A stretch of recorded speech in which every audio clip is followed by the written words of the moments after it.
Now beginning, part 5, coloring and shading.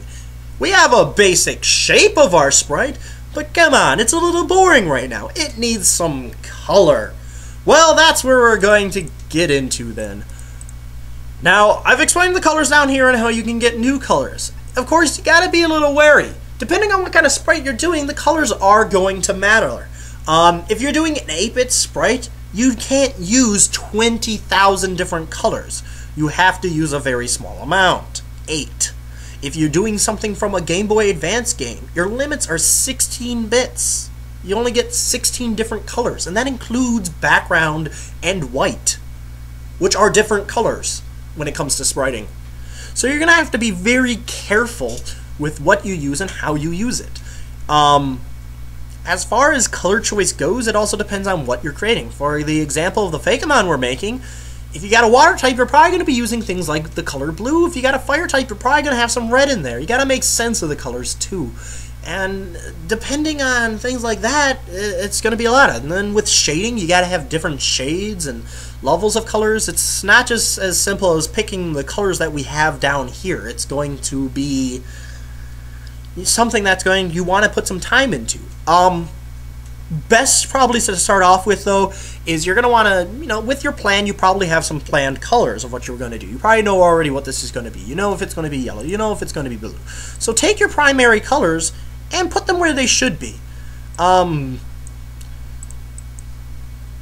This might be also a good time to roughly add in if you have markings. If the head's one color and you got like a colored streak going down it, just keep it basic like that. Don't do anything too advanced. Color the head the one color it should be. Color the stripe roughly going through it. A lot similar to the blotchy style, but this time with the colors that we're adding to it. And just go through, add the body color, things like that. And just go until you have it all basically one giant monotone color. Obviously there's no shading in this, so it's not going to look good. That's okay. We are not there yet, of course. So you got your wacky colors. Make sure they look good together. Avoid bad color combinations. Avoid bad colors. I mean, no one likes piss green. Who likes piss green? Piss green usually doesn't look good on anything. And another thing you might want to do is, as I explained, transparency and white are different colors. You can keep white your background color. However, what I usually like to do, especially when making my Fakemon, is rather than using white the whole time, especially once I start using colors, I like to put green as the background. Green is the background unless your sprite is supposed to be green. I like to use green if it's anything but green. If it's green, I will use something like red or orange or something like that. Something that doesn't match any of the colors on your sprite. That way your sprite sticks out from it. And let's say if you are using white somewhere and even if it's just for the eyes or something, you can kind of tell it apart. Another thing you might want to do is rather than use pure white can definitely run into its own problems. Same with pure black. Those two colors you kind of actually might want to change. It's easy to change them. I showed you how to pick colors before. Go to pure white. Pure white's at the very top right here, regardless of what color you're on. Move it down a couple of hairs, just like one little hair. It still looks like white, but it's not white.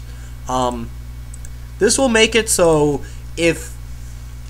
it's kind of different. You remember the transparencies before, and if I move stuff around, we wouldn't want to see through that white. We want our background to be different than the sprite, and a lot of times you want to be careful with that. Same kind of reasoning with black, but instead of to avoid being meshed with your background, the problem with sprite sometimes is people will have, when they copy it over, you'll get this black background rather than the intended white. That's because MS Paint reads transparency kind of weird, and then rather than making transparency white or something, it will actually turn it to pure black. That's why it's bad to make your borders and things pure black, because if you make a pure black background and tried to get rid of it, you would also get rid of the borders. So same thing we did with white. You might actually want to go into the black color or choose a second color on the list, like one of the dark grays maybe, and change that to not pure black, just a hair or more above black. You probably won't be able to see the difference yourself, but it is there. And it's something that's just going to be nice for the sake of other people and yourself, and it's going to make it a little less complicated. Next up, we want to create a palette. Palettes, we kind of have our basic palette of different colors, but we want to add shades now.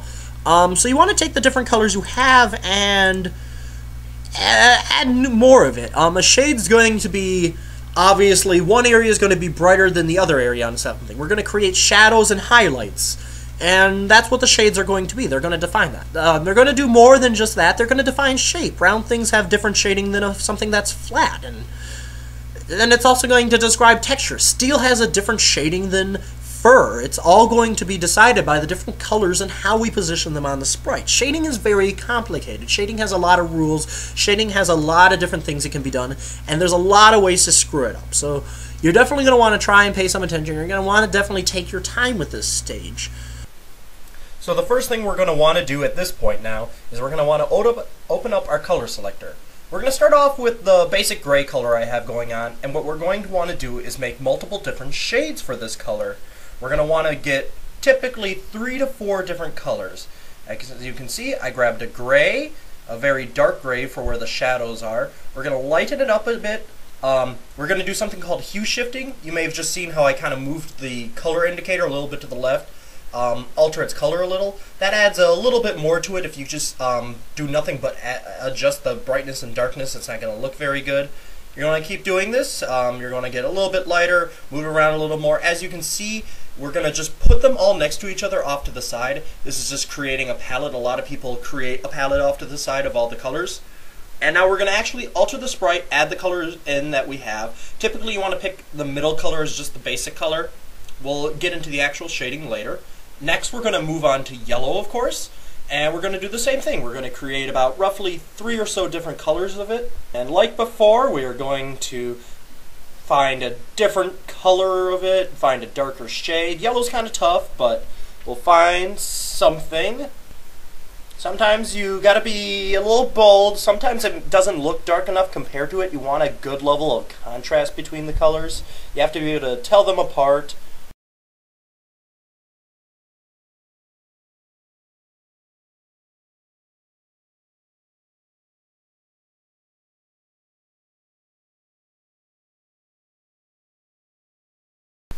You may also notice I'm grabbing some really dark colors for that one. I'll get more into it later, but that's actually going to be the border color, most likely. For yellow, bright shades kind of tough. It's kind of metallic in look since it's going to be for a lightning color. Next up, we want to go for a skin tone. Again, hue shift it. Don't keep using just the same spot on the grid and altering the brightness and darkness. Change the color up a little. Remember, as you go along, none of these colors are final for right now. You can always go in, edit it, recolor it, change it. Another good thing to be aware of, blacks can be tough to do, whites can be tough to do. If you have a Pokemon that uses a lot of dark colors, take note of Pokemon like Umbreon, things like that, Mightyena. See how they do their dark colors? A lot of times it's tough to do shades with them just because you have to keep all the shades looking relatively dark, but then you lose out on contrast. Different textures and materials are going to have different numbers of shades and things like that, and how they're done. Something that's really shiny and stuff, you'll probably actually want to have something white in there. And again, for something white, for the grays and stuff, a lot of times blue is a good choice to mix in with the gray, so kind of have your grays and blues mixed up. There's a lot of little rules like that. So be wary of what you're making it for. They all have different rules. Don't ever be afraid to take examples from other things. Take a look at a different Pokemon sprite. Take a look at whatever game you're doing. Look at the other sprites. See what they do. If you know, oh, I'm making something that has this cool metal arm, go look at the game you're making it for and see how is metal treated. How are metal arms treated if there's other things that have metallic arms and whatever you're doing. And take a look. Don't be afraid to do that. Don't outright copy it, but look at it. See what you're supposed to kind of do. See what they do. See what their style is. You don't want to just completely do your own thing. If you're trying to match a style, it's just going to look out of place. If you are making your own style, go right ahead. Create what your style should be. Just remember to be consistent then. But yeah, especially if you're doing something like a Fakemon and you want to make it look like it belongs in a Pokemon game, look at how it's supposed to be done.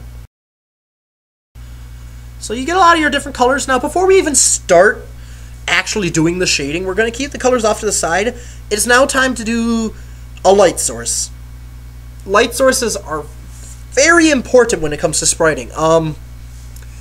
Every game is going to have a slightly different light source. Light sources are generally what decides how it is shaded. A light source is basically the source of light on your sprite. It's basically, where does the light shine on this creature? In Pokemon, it's always up in the top left corner. Let's take a random sprite here, and I'll show you. You see how they're kind of shaded, how there's the bright spots here and shadows down here? That actually implies that there is a big bright spotlight or the sun or something up way in the top left corner that's basically shining down. Anywhere that light hits is really bright. Anywhere where the light kind of hits is that normal basic color, and wherever the light doesn't really hit becomes the dark shade. That's basically how a light source works. Not all sprites work this way, and you have to really think in 3 dimensions when you're doing light sources. It's not just simply in the top left. It's in the top left between you and the creature. It's coming down at an angle towards it. Some sprites will have ones that are more, so the light source is kind of right next to you. So let's say there's a big glowing sun next to you. That's how the thing is being shaded. A lot of times that's good for depth and stuff too. A lot of Street Fighter kind of seems to use that type of light source. It looks like that it's more, you know, angled towards where you're from. While Pokemon has it more in this in-between spot. Some things are gonna have a light source that look like they're kind of next to it. It really depends on what style you are doing. So again, look at the type of sprites you're doing the style of. See how they do it. See what the rule of thumb is. As I said, Pokemon has a top left area. Some things will have a top right area. Some things will have it overhead. There's a lot of different areas where it could be. So it's actually not even a bad idea to create a pixel or a larger blotch where your light source is, to give you an idea where your shading will be. Now again, we've got some progress. I suggest you save as Penge. Make sure you save some more. Don't lose this project. Make sure it's as Penge. Don't make sure you make all this work useless. Make sure it's Penge. Keep its quality up. Please, please, please, please. Now, as you're shading, you gotta keep in mind textures. As I said, certain shiny elements will have white streaks in them. Flat surfaces will have very flat shading, while round surfaces will have this curved shading. As you go in, use your brighter colors where the sun directly hits. You can be a little rough here. Don't just make it one giant, like, square or something. Give it a curve. Just like how we did with the lines, make it so it curves a little. Keep that same, 2, 3, 5. Don't do, the 1, 5, 1, 2, 5, 1. You want to make sure it curves. This is going to create your shape and things like that. It's very important. Where the light doesn't shine, add shadows. Make sure it looks, if no light hits it, guess what? It's not going to be bright and colorful. It's going to be darker colored. Generally, things in the back area of the sprite are more darker. Use less and less of that main color. Use more and more shadow in that area. Highlights are only going to be on generally areas like the head and stuff, where obviously the sun is hitting directly, the light's hitting directly, and it's the most prominent. Keep shape in mind. Circular areas for round, circular heads and stuff like that. If you have something like a Porygon or something that has flat surfaces, though, it's actually going to be a lot of one solid color in a very square shape. It depends what you're doing. Metallic type stuff is going to have a nice bright white thing. It's going to be something like this probably. If you're doing something metallic, look at other metallic Pokemon. If it's a pure round smooth cylinder, the shading is going to be smooth and round. It really depends what you're doing. I know I'm repeating myself, and maybe some of this seems obvious or redundant, but there are people who don't get it, so I'm trying to describe it. Don't be too afraid if the colors aren't looking too right. As you go along, feel free to switch up the colors. Remember how I taught you about recoloring? Let's say we don't like our dark shade of purple. Well, change your dark shade of purple. Go in, edit it, make it darker, change its hue a little, make it brighter, whatever you need to do, and then just make your new color as your secondary. Use your dropper tool, or if you still have it down here in your palette, find your freaking original color that you make that your first area, and just do that little recoloring thing. And then you fix the bad shade that you don't like anymore into a different one. You can keep doing this as you go along. You have nothing to really, I mean, we're not final. Make it look right. Don't just give up and go, I don't like it, but nah, don't buy. No, fix it if you think it looks wrong. Fix it until you think it looks good. Or if you don't know how to fix it, make that clear. Don't have it be a finished product until you're sure it's done and ready. Maybe get some outside help, mother, sibling. I mean, it's not so much you need to be a spriter to tell some of this stuff. You can look at something and go, wow, that purple looks stupid. Or, well, wow, it looks flat, and things like that. People can tell that even if they aren't a spriter. I mean, sure, sometimes they won't, and they'll be like, oh, wow, that's actually pretty good. I didn't know you were good at this. And you'll get baseless praise sometimes, and you want to generally ignore that, but, you know, and pay attention to your anatomy. Kneecaps stick out. Things like that. It's kind of simplistic. Oh, look, you get plump right here where your hip is, so that's going to be more bright because it's sticking out more into the light than the rest of the body, and you know, things like that. It's simple in concept, but it's something people screw up. Another thing you have to do when you're spriting is border color. You don't want to use nothing but black if you're doing Pokemon. There's some sprites that will use nothing but black, but there are a lot of sprites that won't. Especially if the material that you're coloring is really bright in color, it's actually going to have you probably won't have much black border. You know, you'll like color that, and you'll do things along those lines. Where you have highlights and where the sun's shining directly, you probably aren't going to have a black border. I mean, that rule's going to change, especially if you have something like if you're using black as the inside color, then yeah, okay, maybe your border will be black just because it's something you don't really have enough shades to go around for that. So you want to do that to the border all around. And again, it's just like with shading the body, where the light hits, it's going to probably not be black. And where the light doesn't hit, it probably will be black. Other bits and pieces. There's something called dithering. It's something I don't really fully get yet. It's something I'll throw into my sprites because you're supposed to. Dithering essentially is making like a checkerboard pattern. You'll see it in a lot of sprites, and depending on the game, a lot of times what it sometimes is used for is it creates another shade.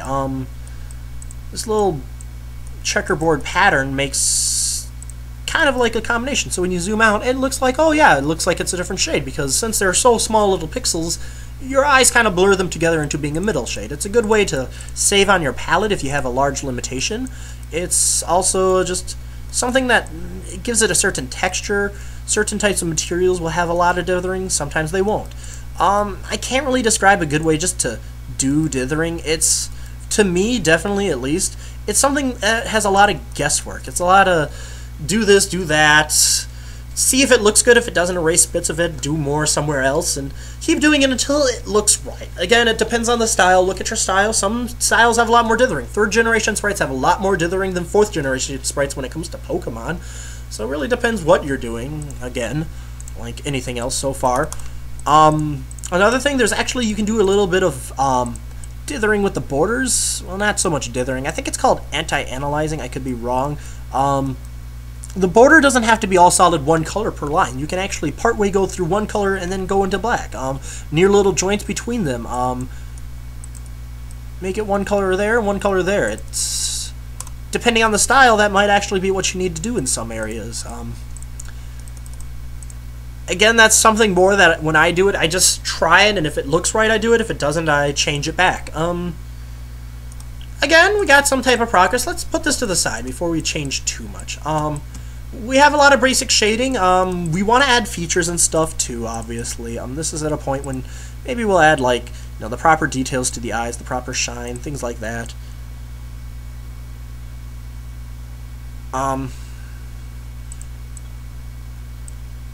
Hopefully you don't have too much you have to change. You're going to be changing something. But, you know, you obviously hope that it isn't like something super awful that you have to go back and go, oh, wow, look, it's pointing the wrong way. I have to redo everything. Hopefully, thanks to planning, you don't run into that. But But yeah, you create something, and it has its we're getting there. You can definitely see it now. It definitely has shading. It has things like that. And this is at this point when we're going to move into finishing touches and actually posting it. That's the end of this part then, though. See you at the next one.